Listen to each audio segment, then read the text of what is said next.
मेरा नाम है Rajat and you are watching India's number one Hindi gay story channel.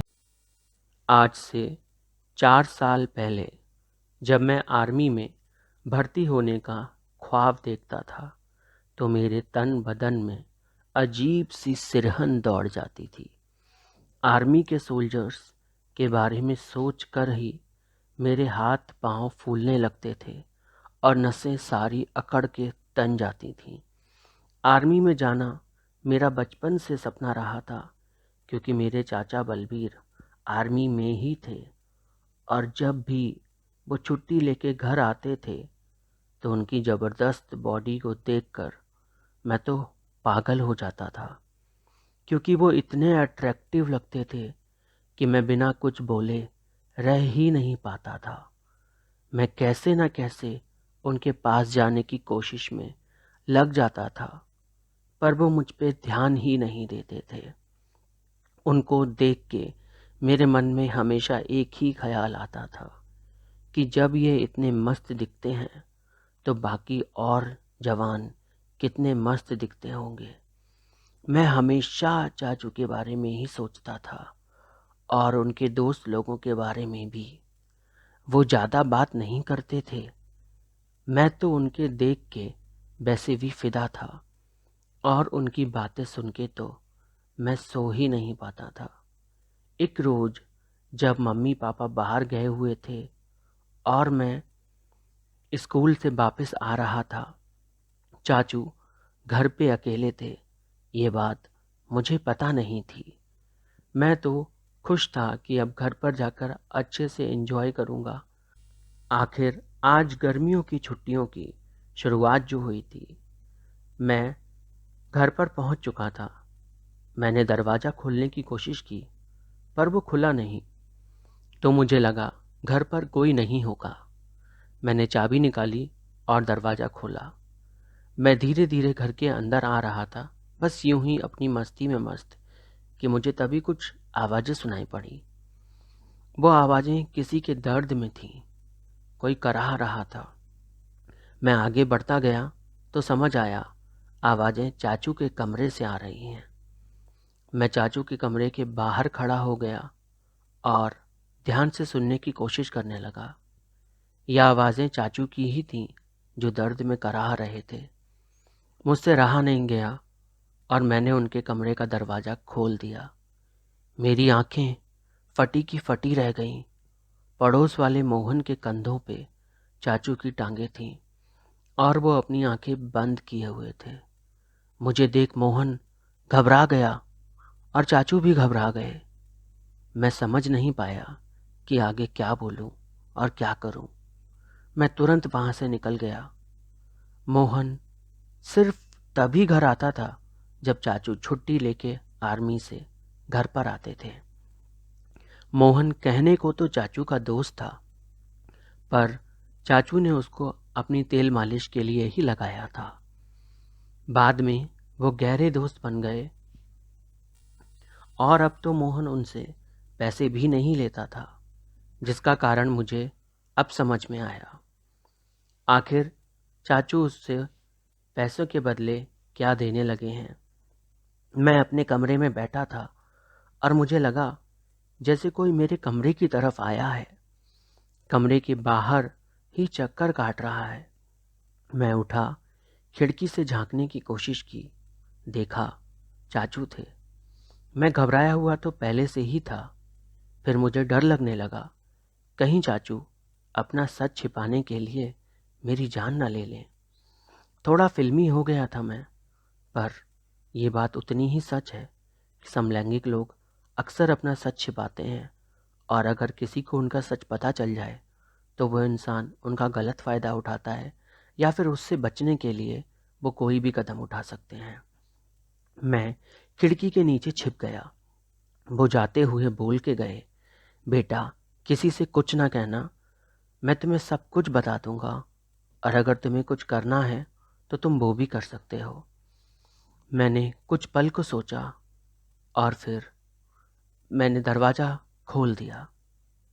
चाचू को देख अपने सामने मैं खामोश था और वो भी मुझे देखकर खामोश थे। फिर मैंने उनको अंदर बुलाया। वो सर झुकाए हुए बस शर्मिंदा होकर खड़े थे। मैंने उनसे कहा बैठ जाओ। वो बैठे। मैंने उनसे कहा आप टेंशन ना लो, मैं कभी किसी को नहीं बताऊंगा, पर मैं जानना चाहता हूं आप कब से मोहन के साथ। आप समझ रहे हो ना? चाचू ने हाँ में सर हिलाया और बोले जब मैं मोहन से पहली बार मिला था तब से वो मुझे पसंद है। और तुम्हारी चाची भी मेरे साथ इसीलिए नहीं रहती क्योंकि वो जानती है मैं समलैंगिक हूँ, पर समाज के डर से वो किसी से कुछ नहीं बोलती और अपने मायके में ही रहती है। मैंने कहा वो सब तो ठीक है, पर मोहन और आपके बीच में बात इतनी आगे कैसे बढ़ गई?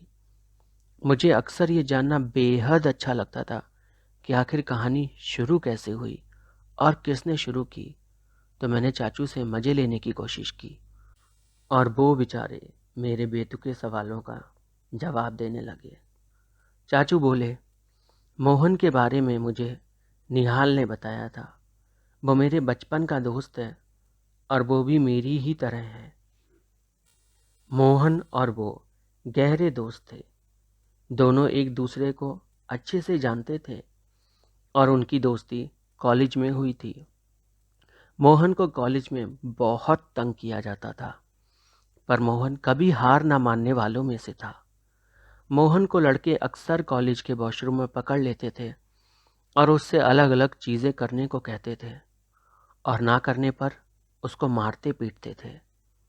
मोहन अंदर से पूरी तरह टूट चुका था, पर कैसे न कैसे खुद को संभाले वो बस अपनी पढ़ाई पर ध्यान देने की कोशिश करता था। उसका कॉलेज में कोई दोस्त भी नहीं था और उस वक्त निहाल और मोहन दोनों लाइब्रेरी में पहली बार एक दूसरे से टकराए। दोनों की नज़रें मिलीं, दोनों मुस्कुराए। धीरे धीरे दोनों रोज लाइब्रेरी में मिलने लगे। एक रोज़ मोहन के पेट में बहुत दर्द हो रहा था तो निहाल ने उससे डॉक्टर को दिखाने को बोला। मोहन रेडी नहीं था और निहाल उसको ज़बरदस्ती डॉक्टर के पास ले गया। डॉक्टर ने मोहन को एग्जामाइन किया और उससे पूछा सुबह से कुछ खाया है या नहीं। मोहन ने ना में सिर हिलाया। डॉक्टर ने कहा तो अल्ट्रासाउंड कर सकते हैं। मोहन का अल्ट्रासाउंड किया गया और उसे किडनी स्टोन की प्रॉब्लम निकली। निहाल मोहन को लेकर थोड़ा चिंतित हो गया था, पर वो उसकी मदद नहीं कर पा रहा था। निहाल ने अब मोहन के ऊपर नज़र रखनी शुरू कर दी थी। उसने नोटिस किया कि मोहन कॉलेज में एक बार भी टॉयलेट नहीं जाता है। निहाल ने मोहन को समझाया। तब मोहन ने पहली बार निहाल को बताया कि कॉलेज बाथरूम में लड़के उसको परेशान करते हैं, उसका मजाक बनाते हैं और उसके साथ गंदी हरकतें करने की कोशिश करते हैं। मोहन मना करे तो उसको मारते हैं। निहाल ने मोहन से पूछा क्या उसने कॉलेज में प्रोफेसर या डीन को कंप्लेंट की, तो उसे पता चला कोई भी मोहन का सपोर्ट करने को तैयार नहीं। सब मोहन को ही ज्ञान देते हैं। डीन ने तो मोहन से ये तक कह डाला अगर जवानी संभल नहीं रही तो वो उसके पास आ सकता है। वो डीन उसकी जवानी निखार देगा, उसे ढेर सारा प्यार देगा। ये सब सुन निहाल का खून खौल गया, पर दिक्कत ये थी कि वो भी कुछ नहीं कर सकता था। जैसे जैसे लोगों को मोहन और निहाल की दोस्ती के बारे में पता चलने लगा, लोगों ने निहाल से भी किनारा कर लिया।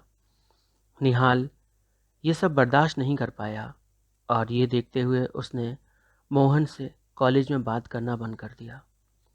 दोनों के बीच में थोड़ी सी दूरी आ गई थी और उसी बीच मैं निहाल से मिलने कॉलेज गया।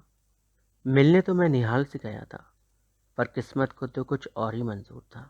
मैं निहाल का वेट लाइब्रेरी में कर रहा था, पर निहाल तो आया नहीं। मुझे लाइब्रेरी में बैठा मोहन दिखाई दिया। मैंने मोहन की तस्वीर निहाल के फ़ोन में कई बार देखी थी। मैंने जाकर उससे बात की, हेलो हाय किया और फिर उससे डायरेक्टली पूछ लिया कि क्या वो मुझे मालिश देगा, क्योंकि उसका यह ख़ानदानी काम था। उसके पापा भी यही काम करते थे।